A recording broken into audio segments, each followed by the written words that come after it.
మీకెలా తెలిసిపోయిందండి? అంటే మా బామ్మ చెప్పింది. శోభనం గదిలో అనుభవం మగాడైతే మామిడి పండు పిసుక్కొని తింటాడు, అదే లేనివాడైతే మీలా ఇలా అరటిపండు ఓపిగ్గా ఒలుచుకొని తింటాడు అని.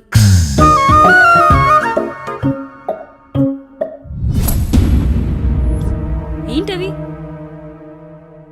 అవేంటో తెలీదా? ఫ్రెండ్స్కి పెళ్ళని చెప్తే హ్యాపీ బర్త్డే అనుకొని బెలూన్స్ ఇచ్చారు, ఫీల్ అవుతారు కదా అని 4 అక్కడ కట్టాను.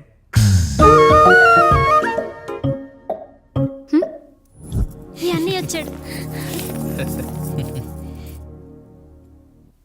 పిల్లల గదిలోకి వెళ్ళారా? వెళ్ళారండి. మీరెంత ఏంటి ఇంత రాత్రి అయినా ఇంకా పడుకోలేదా? మీరు లేనిది ఎప్పుడైనా పడుకున్నామా అన్నయ్య? అందరం కలిసే కదా పడుకునేది మావయ్య. సరే సరే, అందరం పెద్దోడి గదిలో పడుకుందాం. ఈ రోజు వాడి శోభనం కదా, అసలే కొత్త. పక్కనుంటే ధైర్యంగా ఉంటుంది, పక్క నుండి దగ్గరుండి జరిపిద్దాం. పదండి.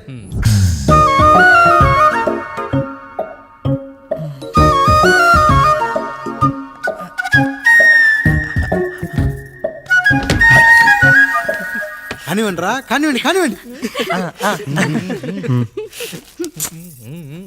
మీరేం మావయ్య ఇక్కడ పడుకుంటున్నారు? అదేంటమ్మా పెద్దోడా, చెప్పలేదా? మేమంతా కలిసే పడుకుంటామమ్మా, నువ్వు మాతో పాటే. అవును భార్గవి. మీరు ఊరుకోండి. మీరు ఇక్కడ పడుకోవడం నాకు ఇష్టం లేదు మావయ్య.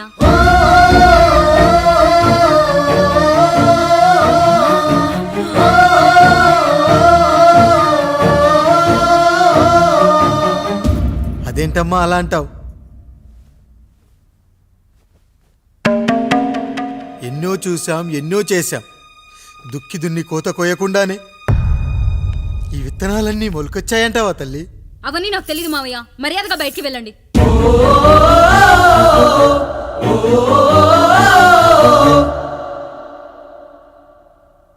కనీసం ఆ మూలనైనా పడుకుంటామమ్మా. నువ్వైనా చెప్పరా పెద్దోడా? అంటే తను ఇబ్బంది పడుతుంది కదా నాన్న.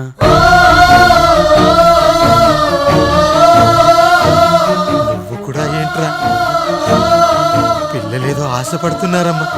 ఒక్కసారి ఆలోచించమ్మా. మావయ్య మీరు బయటికి వెళ్తే మేము తలుపులేస్తాం.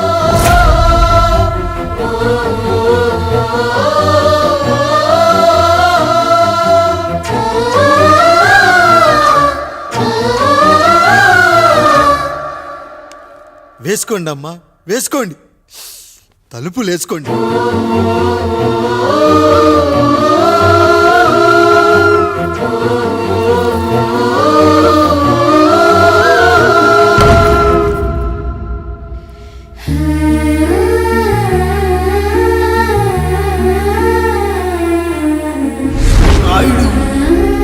బిడ్డలు జాగ్రత్త. ఈ రోజు నుంచి వీళ్ళంతా నీ తమ్ముళ్ళు చెల్లెళ్ళు కాదు, నీ బిడ్డలు.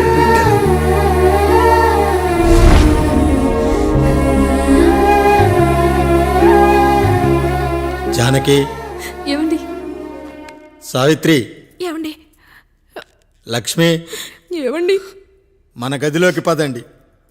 ఇక నుంచి ఎవరి పిల్లలతో వాళ్ళ గదిలోనే పడుకోవాలి. ఇది ఈ రోజు నుంచి ఈ వంశానికి రాస్తున్న కొత్త శాసనం. అయ్యా అలా అనకండి అయ్యా, మీరు లేకుండా మేము ఎప్పుడైనా విడిగా పడుకున్నాం. అంతా కలిసే కదయ్యా పంచుకున్నాం. వెళ్ళరా వెళ్ళు, నీకు భార్య ఉంది, నీకు పడగది ఉంది.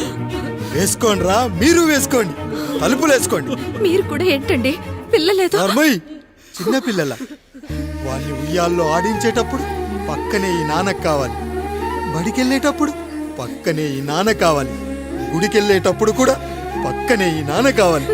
కానీ శోభనం గదిలో మాత్రం పక్కనే ఉంటానంటే బరువయ్యాను జానకి, బరువయ్యాను.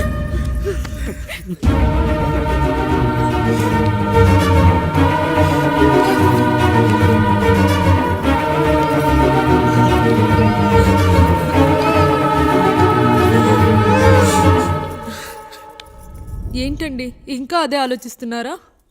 ఎలా మర్చిపోగలను లక్ష్మి? జరిగింది ఏదో జరిగిపోయింది, మీరు బాధపడకండి. ఎంత మాట అన్నాడో చూసావా? నా భార్య ఇబ్బంది పడుతుంది, బయటికెళ్ళండి నాన్న అన్నాడు.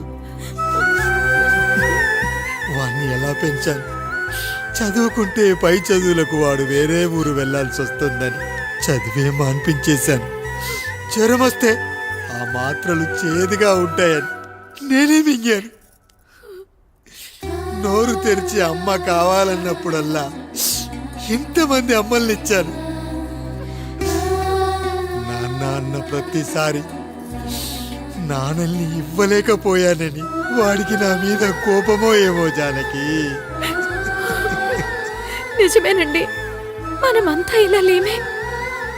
మన కుటుంబానికి దిష్టి తగిలింది. మా నాన్న మరణంతో ఆస్తిపోయి తమ్ముళ్ళతో నడి రోడ్డున పడ్డప్పుడు ఇలాంటి కష్టాన్ని మొదటిసారి అనుభవించాను. అన్నయ్య అన్నయ్య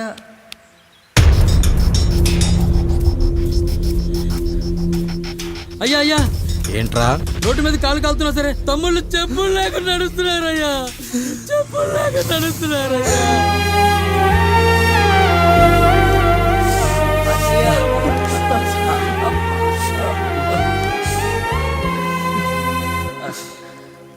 చెప్పులు లేకుండా నడుస్తుంటే కాళ్ళు కాలుతున్నాయట్రా.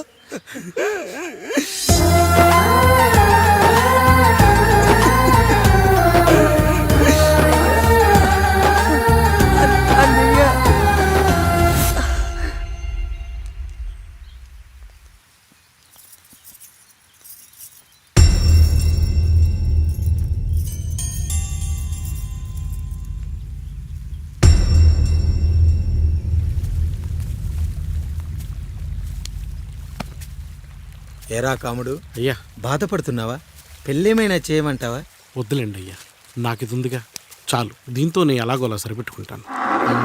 దీనితో పాటు జీవితంలో నీకు ఓ తోడు కావాలి. రే గంటోడా, అయ్యా, ఇక నుంచి కష్టాల్లో సుఖాల్లో వీడికి అన్నీ నువ్వేరా. మీరు శాసించాక నేను వేరే ఏదైనా ఆశించగలనా పెద్దయ్యా?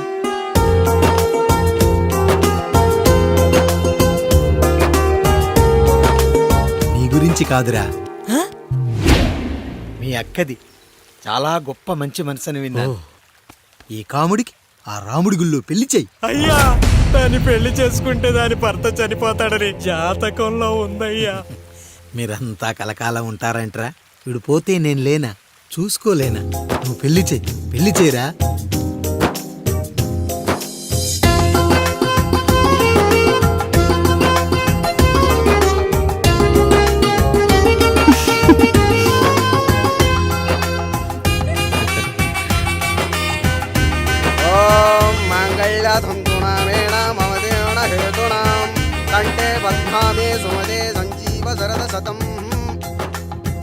అయ్యా, ఏంట్రా? మీ చేత్తో నాకు దొంగగా జీవితాన్ని ఇచ్చారు. ఇప్పుడు ఒక భర్తగా భార్యనిచ్చారు. అదే బంగారు చేత్తో ఒక్క ముడివేసి పెట్టండి అయ్యా. మీ నీడను మేము చల్లగా ఉంటాం.